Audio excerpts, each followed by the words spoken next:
Ada 4 bulan yang mulia, salasun mutawaliyatun, 3 bulan berturut-turut, Zulqa'dah, Zulhijjah, Muharram. 1 terpisah, ma baina Jumada wa Sya'ban, terletak antara bulan Jumadil Akhir dan Sya'ban, itulah dia disebut dengan bulan Rajab.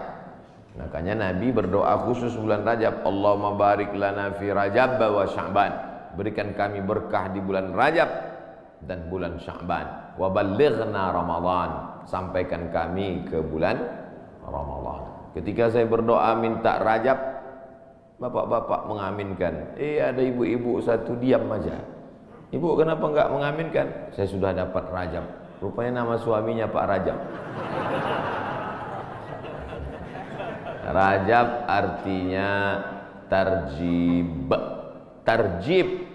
Tarjib artinya ta'zim. Ta'zim artinya agung, tinggi, hebat.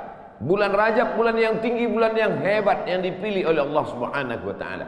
Amal yang paling afdal di bulan Rajab adalah amal yang paling mulia. Apa amal yang paling mulia? As-shaumu li wa ana ajzi bihi. Puasamu itu untukku, aku yang memberi balasannya. Maka paling afdal, paling bagus bulan Rajab ini adalah puasa. Dan hari ini kita jatuh pada hari Kamis.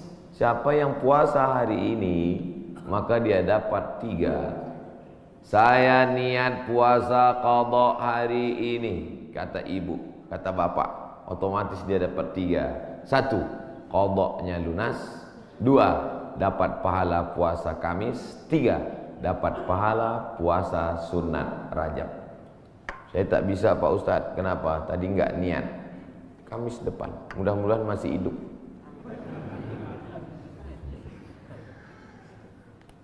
Kenapa Ustaz cerita qadha di bulan Rajab? Karena yang kemarin mau diqadha Ramadan tahun lalu belum jadi mengqadha. Faman kana minkum maridan, siapa yang sakit, au ala safarin atau musafir, fa iddatum min ayyamin ukhar, ganti di hari yang lain. Ramadan kemarin ada tinggal puasanya, ketika mau diganti di bulan Syawal tidak jadi. Pernah pas mau diganti tidak jadi. Kenapa? Kue hari raya nggak habis-habis.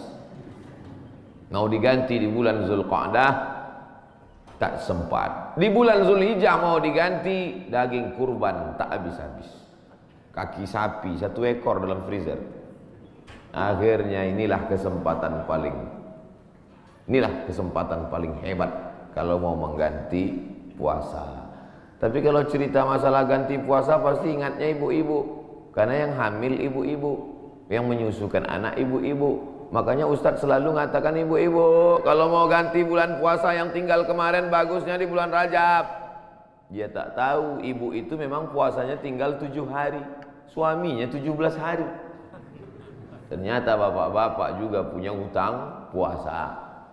Apakah selesai hutang puasa ini dengan astagfirullahaladzim, astagfirullahaladzim, astagfirullahaladzim, astagfirullahaladzim? Hutang puasa lunas, enak aja.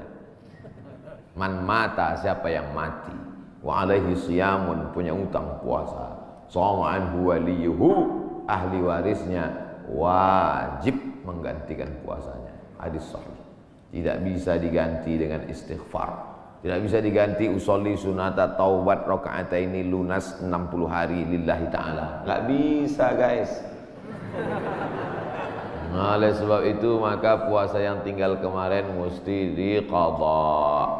Faman kana minkum maridan, siapa yang sakit Ramadan kemarin, au ala safarin atau musafir, jarak qasar salat 89 km, fa'iddatum min ayyamin ukhar, ganti di hari yang lain di luar Ramadan.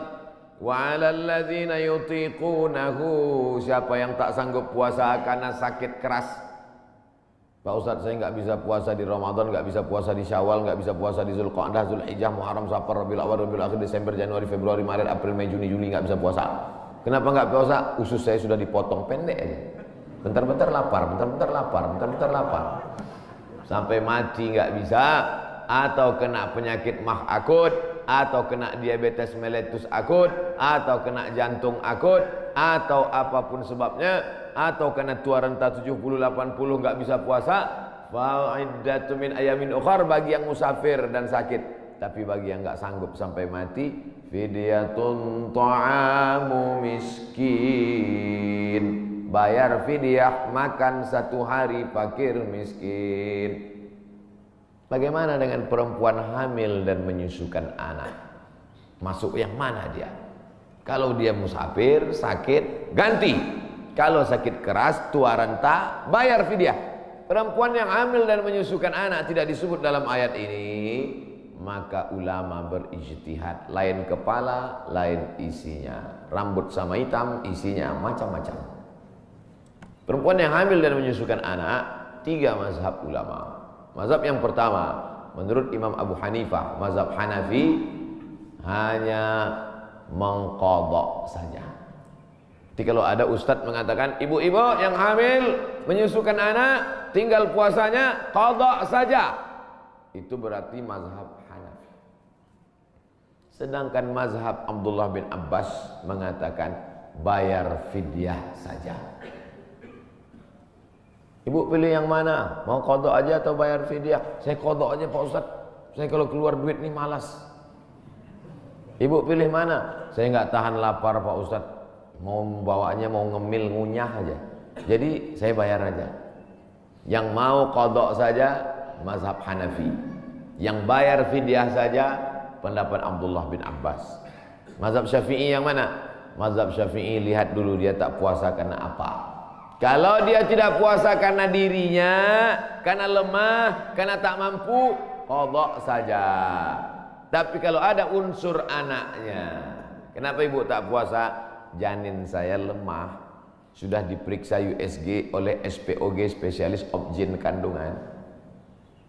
Katanya janin lemah, ibunya sehat tapi janinnya lemah. Maka kalau sebab anaknya dia tidak puasa, maka dia kena 2 double, bayar fidyah dan puasa qadha. Laki-laki mesti tahu. Saya untuk apa tahu? Saya kan nggak hamil dan menyusui. Istrimu hamil dan menyusui. Itulah untungnya ibu-ibu yang suaminya pengajian. Pulang dia dari sini nanti diingatkannya, ibu, nanti hari Senin kau puasa. Tapi kalau suaminya Fir'aun, ibu sedang puasa pun disuruhnya, wah buka puasa. Apa ibu puasa? Bapak ibu yang dimuliakan Allah, ar-rijalu qawwamuna 'alan nisa. Berapa banyak puasa ibu, maka suami ikut bertanggung jawab. Kenapa? Karena istrinya itu tidak puasa gara-gara suaminya. Coba kalau kau tengok saja istrimu itu. Oleh sebab itu maka tanggung jawab luar biasa di hadapan Allah Subhanahu wa taala. Itulah maka saya sampaikan subuh ini tentang pentingnya mengganti puasa di bulan Rajab, karena ini salah satu kemuliaan, dapat double 2 pahala yang diberikan Allah Subhanahu wa taala. Masih ada kesempatan 13 hari lagi. Kalau mau diqadha pakai puasa Nabi Daud, bagus. Yasumu yauman wa yuftiru yauman. Puasa ini bagus karena saluran darah kita ini mampet. Saluran darah ini sama seperti saluran air, karena di dalamnya banyak lemak-lemak, banyak kolesterol, akhirnya tersumbat. Coba hidupkan keran air kencang, tapi pipanya digulung. Kerannya kencang, pipanya digulung. Apa yang terjadi? Bam! Pecah pembuluh darah. Oleh sebab itu salurannya mesti bersih. Bagaimana membersihkan saluran air? Ada serbuk yang menghilangkan minyak-minyak. Bagaimana cara membersihkan saluran darah? Maka bakteri-bakteri, kuman-kuman, penyakit-penyakit, kolesterol bisa habis bersih. Kenapa? Diri memakan diri sendiri dengan menahan makan minum selama dari pagi sampai petang. Makanya orang kalau cek darah dia nggak boleh makan minum. Saya dulu ketika cek dari ujung rambut sampai ke ujung kaki, Ustadz Somad besok medical check up. Datang jam 10 pagi ke rumah sakit. Baik Pak Dokter, tapi syarat darahnya harus bersih. Gimana cara membersihkan darah Pak Dokter? Dari pagi sampai cek darah jangan makan berat. Jangan sampai masuk nasi uduk, ayam penyet, ayam patah, ayam mati, ayam supaya darahnya bersih. Baru saya paham, rupanya membersihkan darah dengan tidak memasukkan makanan. Tapi itu bonus dari Allah. Dengan banyak puasa tubuh sehat. Dengan banyak puasa badan sehat. Dengan banyak puasa tidak ada kolesterol darah tinggi, diabetes mellitus dan kawan-kawannya. Dengan banyak puasa, banyak perempuan-perempuan sekarang rajin puasa, niatnya bukan lillahi ta'ala, diet ta'ala. Itu diet, itu bonusnya, hadiah dari Allah Subhanahu wa taala. Tetapnya niatnya tetap nawaitu shauma qadha'in, saya berniat besok puasa qadha lillahi ta'ala. Adik-adik mahasiswa, mahasiswi bagus banyak puasa, hemat belanja. Bagus puasa. Wa antasumu khairul lakum, dengan banyak puasa itu lebih baik bagimu, begitu kata Allah Subhanahu wa taala. Habis bulan Rajab, saya nggak bisa puasa Pak Ustaz. Kenapa kau tak bisa puasa? Dokter ngasih tahu Bapak jangan puasa. Kalau puasa mati. Jangan puasa. Ngadu si bapak ke ibu, Bu, tadi dokter ngasih tahu saya nggak boleh puasa. Kenapa bang? Karena kalau puasa mati. Abang mati aja lah. Tak boleh pilih mati. Kalau pilih dua, antara sakit atau mati, tidak boleh pilih mati. La tulqu bi aidikum ila tahlukah. La tulqu bi aidikum ila tahlukah. Jangan jerumuskan dirimu ke dalam kebinasaan. Maka jangan memilih mati daripada puasa. Kita diberi keringanan oleh agama Islam. Saya mau mengisi bulan ini Pak Ustadz, tapi puasa nggak sanggup. Banyak-banyak sholat sunnah. Sholat sunat wudhu. Usolli sunnatal wudhu raka'ataini lillahi ta'ala. Bilal, sini. Ada apa ya Rasulullah? Sami'tu dafana alaika baina yadayya fil jannah. Ku dengar suara gesekan sendalmu dalam surga. Bilal, kedengaran suara sendalnya dalam surga. Kresek, kresek, kresek, kresek, kresek. Sendal kalau digesekkan ke tanah berbunyi kresek, kresek. Apalagi sendal baru. Kresek, kresek. Bilal, aku dengar suara gesekan sendalmu dalam surga. Apa amalmu Bilal? Kata Bilal, aku tidak pernah meninggalkan sholat sunat wudhu. Habis wudhu, sholat sunat wudhu 2 rakaat.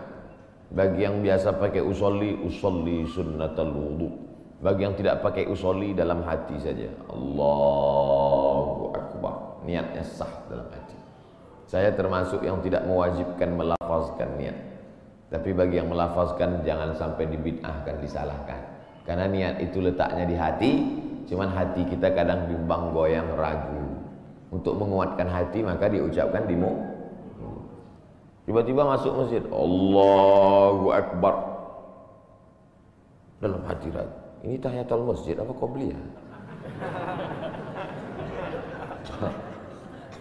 Ragu dia. Ini tahiyatul masjid apa qobliyah? Niat tidak bisa setelah takbiratul ihram. Niat itu sebelum takbiratul ihram atau dalam takbiratul ihram. Pilih antara dua.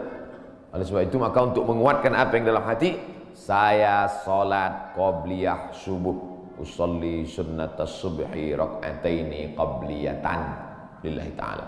Saya tadi masuk sudah azan. Waktu hanya cukup 2 rakaat. Pilih mana?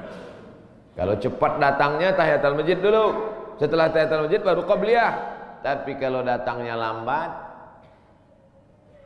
qabliyah. Karena kalau tahiyatul masjid enggak dapat qabliyah. Tapi kalau qabliyah automatically dapat tahiyatul masjid. Tapi jangan gara-gara ini lambat terus datangnya. Nah, Ustaz Somad pandai ceramah aja nyuruh cepat datang. Ustaz sendiri lambat datang, sengaja lambat. Karena kalau cepat banyak yang minta foto. Nah, oleh sebab itu yang paling afdal adalah cepat-cepat datang ke masjid. Allahumma ftahli abwaaba rahmatik. Bukakan untukku pintu rahmatmu.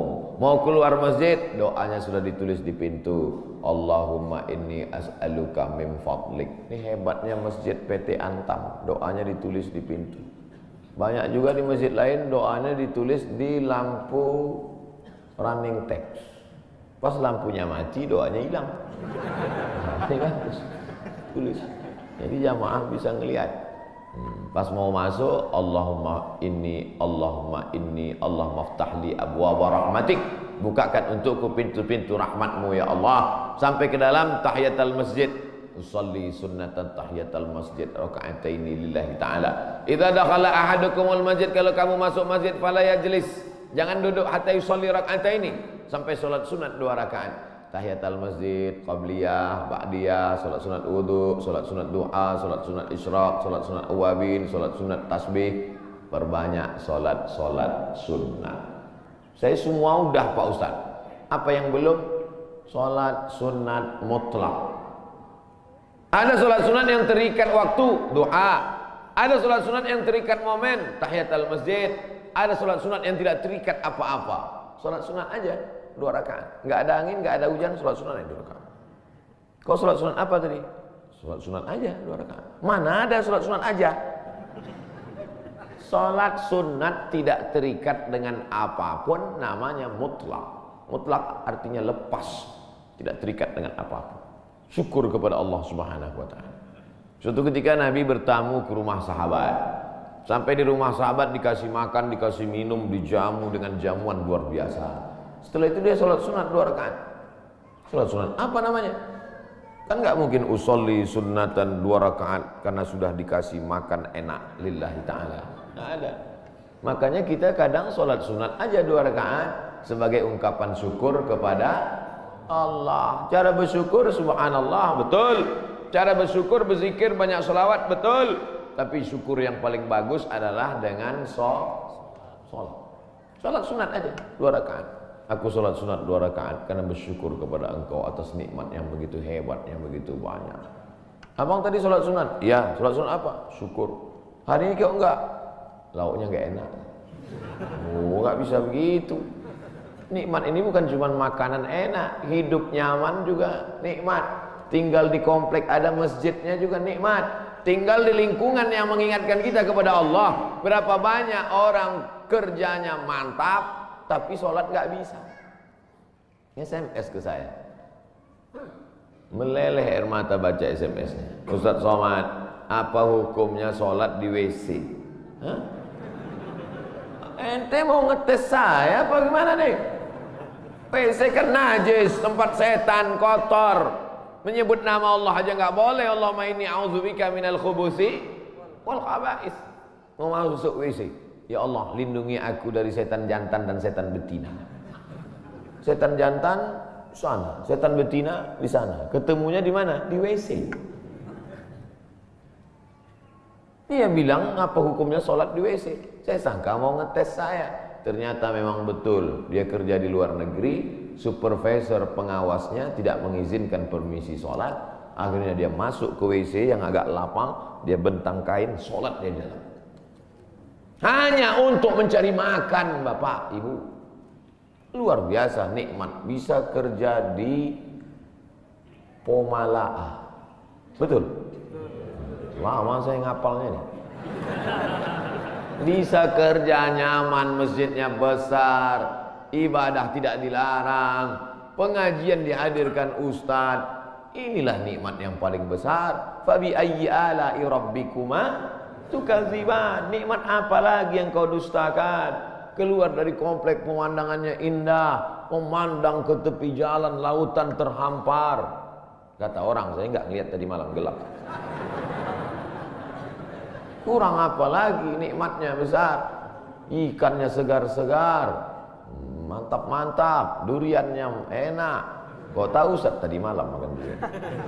Oleh sebab itu maka syukur kepada Allah. La in syakartum la azidannakum wa la in kafartum. Tapi kalau kau kufur, tidak kau syukuri nikmat ini, inna azabi lasyadid.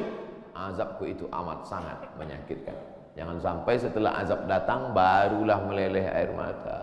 Astagfirullah. Di rumah sakit terbaring. Disuapkan sama istrinya bubur jagung.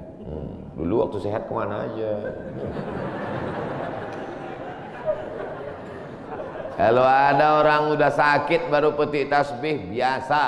Kalau ada orang ketika sudah pensiun baru berzikir, biasa. Tapi ketika waktu sedang badan sehat, rezeki banyak, ada jabatan, rajin ibadah. Wah, luar biasa. Nih masyarakat PT Antam nih luar biasa. Betul.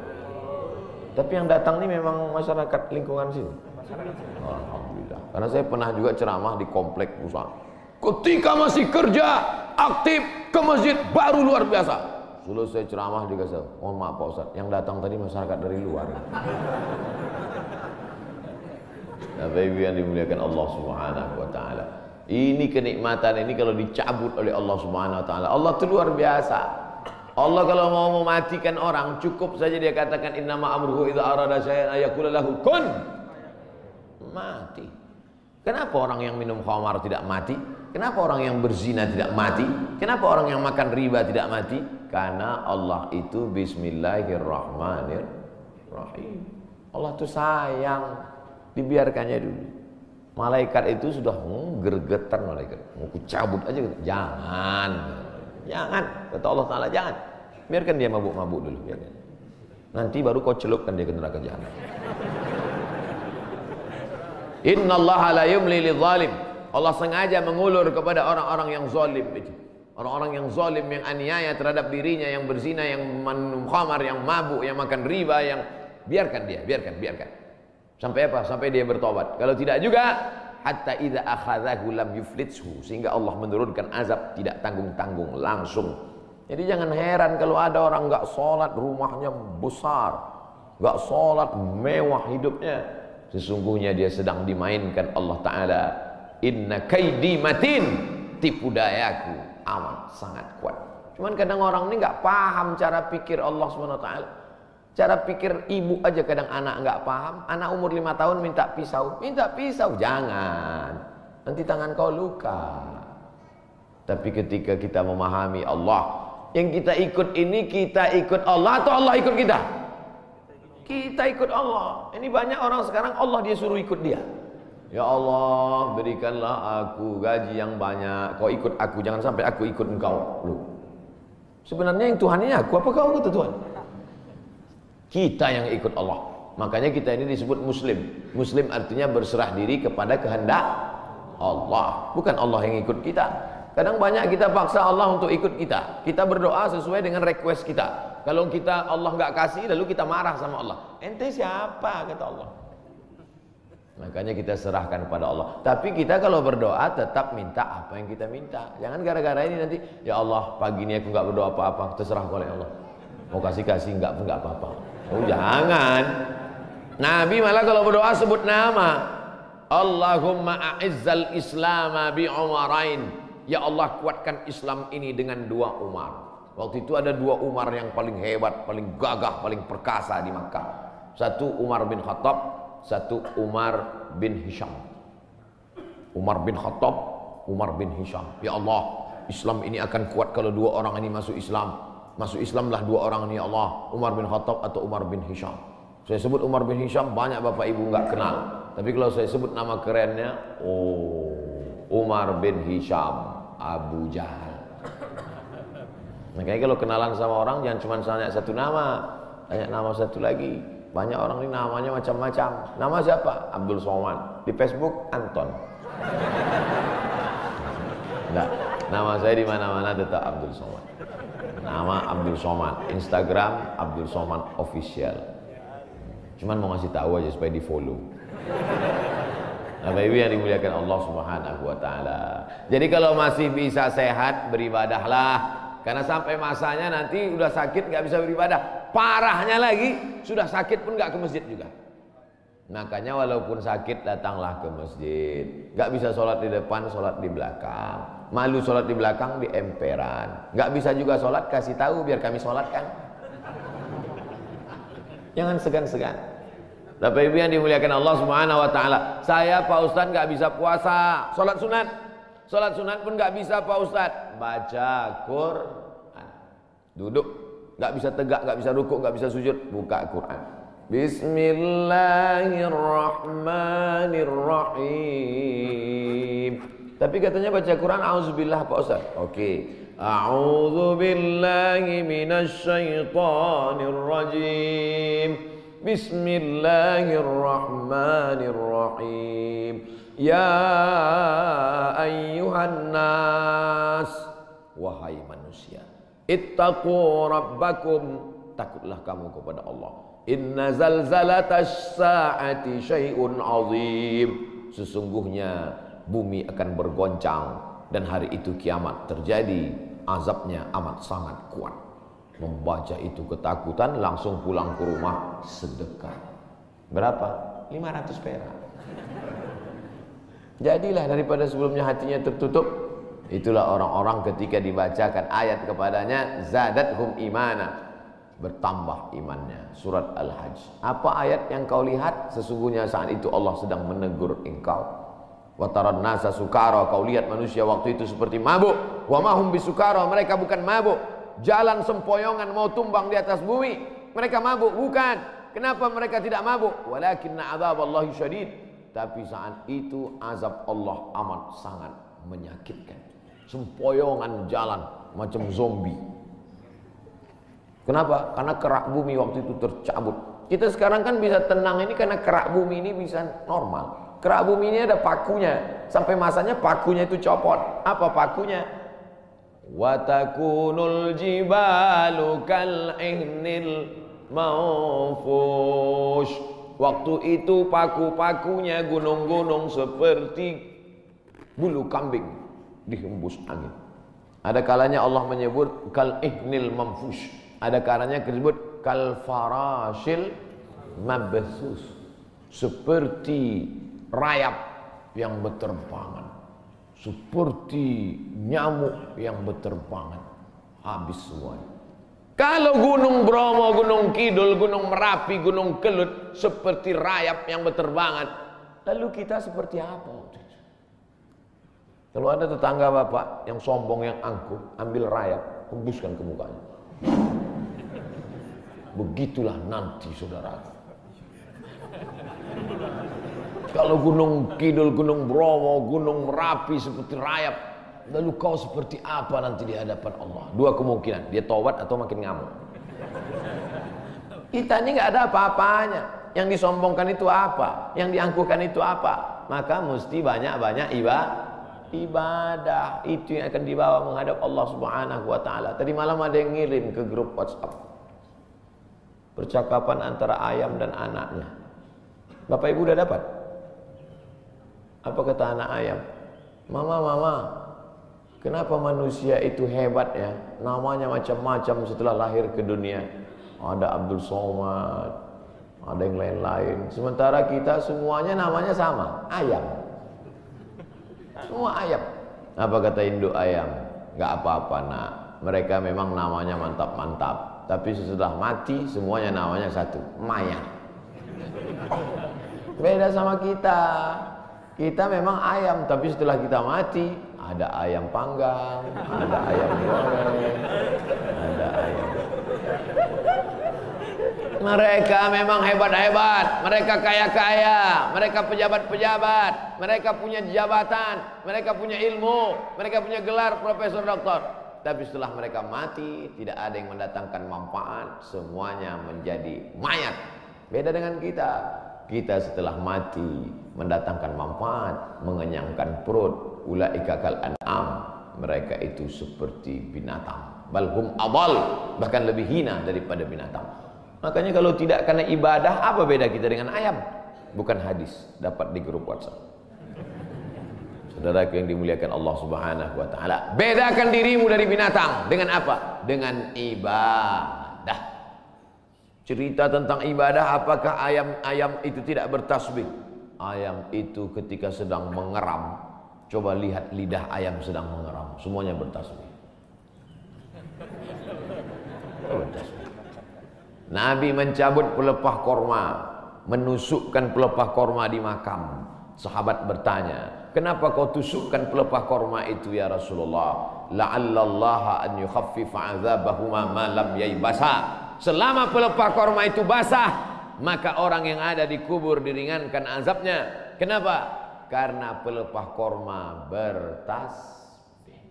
Tapi jangan gara-gara ini nanti bapak meninggal minta surat wasiat, tanamkan 3 batang korma di atas kuburku. Nabi sedang ingin mengajarkan bahwa pelepah korma bertasbih. Planet-planet bertasbih. Neptunus, Merkurius, Pluto, Mars bertasbih. Mana buktinya? Ketika kita melihat petir menggelegar, apa ucapan dari mulut? Subhana may yusabbihu bihir ra'du wa bihamdi. Maha suci Allah, yang planet-planet pun bertasbih mengagungkan Allah. Lalu kita apa? Makanya yang tak sanggup baca Quran, saya Pak Ustaz nggak bisa baca Quran. Asal baca Quran mata meleleh Pak Ustaz. Meleleh menangis karena takut atau nggak nampak lagi titiknya Pak Ustaz. Puasa nggak bisa. Kalau nggak bisa puasa, sholat sunat, kaki sakit. Baca Quran, mata sakit. Pejamkan mata, ambil tasbih, berzikir. Afdalul zikri fa'lam annahu la ilaha illallah. La ilaha illallah. 100 kali. Dikit kali 100 kali Pak Ustaz, 1000 kali. La ilaha illallah. Baca selawat, istighfar 1000 kali. Selawat 1000 kali. La ilaha illallah 1000 kali. Isi hari-hari bulan Rajab ini dengan kemuliaan. Belum tentu bulan Rajab tahun depan kita masih hidup. Saya insya Allah hidup, Bapak Ibu nggak tahu. Yakin sekali Ustaz Somad ini. Mati jangan dicari, tapi kalau dia datang kita tidak akan bisa lari. Ainama takunu yudrikumul maut. Dimanapun kau berada, mati akan datang menghampirimu. Walau kuntum fi burujim musyayyadah. Walaupun kau berada di dalam tembok yang sangat kokoh. Dulu orang Arab kafir musyrik dibuatnya tembok, masuk dia ke dalam, sembunyi. Jadi intinya isi bulan Rajab, pertama puasa, kedua sholat sunat, ketiga baca Quran, keempat zikir. Saya empat-empatnya udah Pak Ustaz, mantap. Empat-empatnya belum Pak Ustaz, mulai hari